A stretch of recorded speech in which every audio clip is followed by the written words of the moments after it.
నమస్కారం అండి. ప్రజ్ఞాస్ కదంబమాలకి స్వాగతం. ఈరోజు నేను కరివేపాకు పొడి ఏ విధంగా చేస్తానో చూపిస్తున్నాను.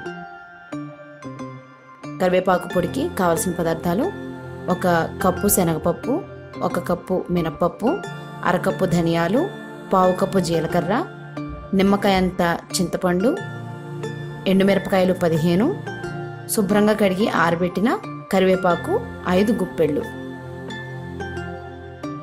ముందుగా 4 పెద్ద చెంచాల నూనెలో శనగపప్పు, మినప్పప్పు, ధనియాలు, జీలకర్ర, చింతపండు వేసి వేయించాలి.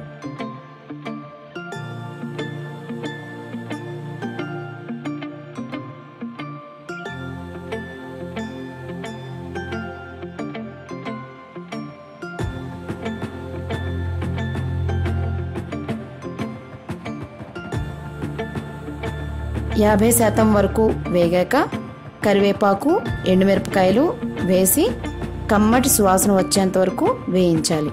అంటే కరివేపాకు పచ్చిపోవాలి, ఆ పప్పులన్నీ కూడా ఎర్రగా వేగాలి.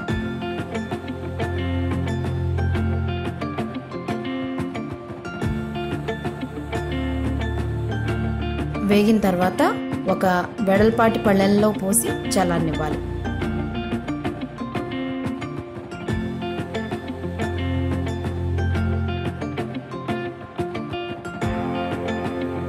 చల్లారాక మిక్సీ జార్లో వేయించిన మిశ్రమం, తగినంత ఉప్పు వేసి పొడి చేసుకోవాలి. మరీ మెత్తగా కాకుండా కొంచెం బరకగా పొడి చేసుకుంటే బాగుంటుంది.